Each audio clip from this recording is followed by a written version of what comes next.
Boa tarde a todas, todos e todes. Eu sou a Franciele, sou de São Leopoldo, sou integrante da Nau da Liberdade, peixinha, marinheira, sereia, o que tiver que ser, e também sou de formação psicóloga. Queria começar dizendo que o primeiro evento que eu fui enquanto estudante de psicologia em 2013 foi o Mental Tchê. Eu era aluna da Fátima, já ouvia notícias da Nau da Liberdade, aquilo já estava reverberando alguma coisa em mim, mas eu não tinha estado assim presencialmente no mesmo ambiente nem visto a apresentação. E o Mental Tchê foi a primeira experiência em que tive de fato estar lá, estava tendo o intercâmbio com a Academia della Folia da Itália, enfim, foi quando a Nau surgiu. E foi também em Santa Helena quando te conheci, junto com o grupo vocal Esperança. E eu lembro que quando eu relato isso no meu TCC, eu chego a me arrepiar toda, assim, porque quando eu chego no pátio do Mental Tchê, era um galpão, e no pátio tava Santa Helena, Maria Alice, Milene Ness, várias pessoas ali, eu tenho registros daquilo, eu lembro que aquilo me emocionou, eu chorava, eu fotografava, eu não entendia direito o que era aquilo, nunca tinha tido contato nenhum, recém tinha começado a formação, e o quanto, em especial a Nau da Liberdade, todo mundo que passou no palco, o Grupo Vocal Esperança, eu consigo lembrar aqui, fechando os meus olhos, da Santa Helena, com aquele corpo dançante no palco, cantando com aquela vibração, e do quanto aquilo fez uma marca tão importante em mim, que mesmo sem entender muita mínima coisa teórica, porque recém tinha começado a formação, mas de sentir uma forma de fazer o cuidado que me inspirou com aquele palco que era ocupado principalmente pelos usuários e pelas usuárias, né? Então, primeiramente, queria poder colocar isso, né? E depois, enfim, seguir sempre assim nesse caminho da arte, mas aquilo me marcou de um jeito muito importante e que até hoje, quando eu relembro aquelas vivências, quando eu olho aquelas imagens, me faz pensar que tipo de cuidado me faz sentido, enfim, né, na prática psi, né?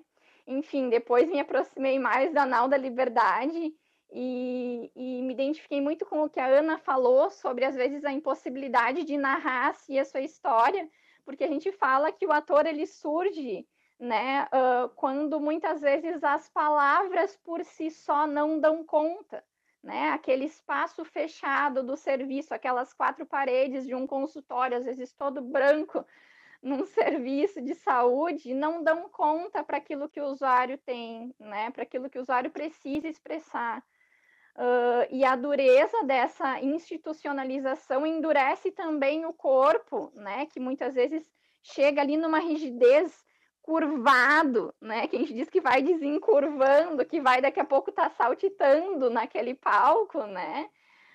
Que muitas vezes não consegue colocar na palavra, não consegue narrar assim, não consegue narrar sua história, mas que consegue mexer os braços, as pernas, daqui a pouco ensaia um rebolado, né, um canto, né, e a arte, né, e na Não da Liberdade, a nossa escolha pelo teatro como uma aposta, como um caminho, ferramenta, né, possibilita as mais diversas formas de expressão para esse desendurecimento, não só do usuário e da usuária, de todos nós, que muitas vezes logo que chegamos tem essa dificuldade de botar o pé no chão, né, de poder se movimentar e aos poucos vai aprendendo a conhecer o seu próprio corpo e a sua forma de expressar e de se colocar e falar de si, né? E o quanto muitas vezes essas histórias podem ser colocadas e vivenciadas na cena, né? Porque a cena muitas vezes é aquilo que vai surgindo da criatividade daquele dia e muitas vezes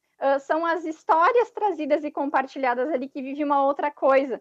Lembro de um momento em que eu não lembro dizer quem, assim, mas estava com uma questão burocrática para resolver e não conseguia resolver aquilo e precisava de um papel e precisava de uma assinatura e a gente transformou aquilo na cena da burocrata com o pescador, né? Em que o pescador chega para conversar com a burocrata, que é a Conceição que faz o papel da burocrata, e ela pede o documento e pede o papel, e ele diz: eu não tenho documento, né? E ela diz: tá, mas e o teu nome? Ele diz: é pescador. Ela diz: mas pescador não é nome, né? E ele diz: não, mas o meu nome é pescador do mar, né? E o quanto isso, às vezes, aquilo que somos, a nossa história é invisibilizada e pode ser colocada de uma outra forma, contada do jeito possível, né? E antes de entrarmos aqui ao vivo, estávamos comentando de como seguir a resistir a tantas coisas que têm nos acontecido dia após dia, né?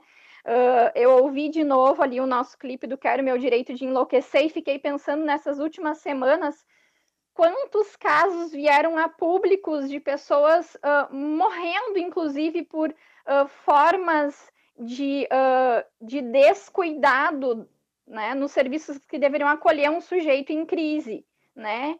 E o meu direito de enlouquecer, de sofrer, de colocar no corpo aquilo que eu estou sentindo, cadê isso? Né? Quando vou buscar uma ajuda, o próprio local onde deveria encontrar essa ajuda não se encontra, há uma falha, né? Enfim, de um todo que vai acontecendo, né? E assim como também estávamos falando antes, né?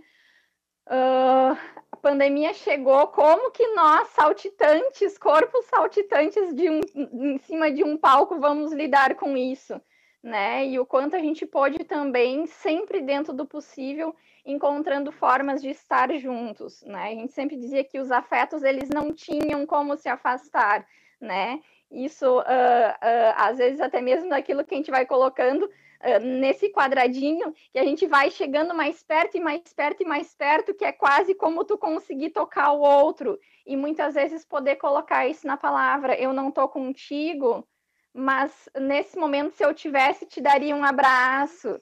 Nesse momento, se eu tivesse, né, te daria o meu ombro.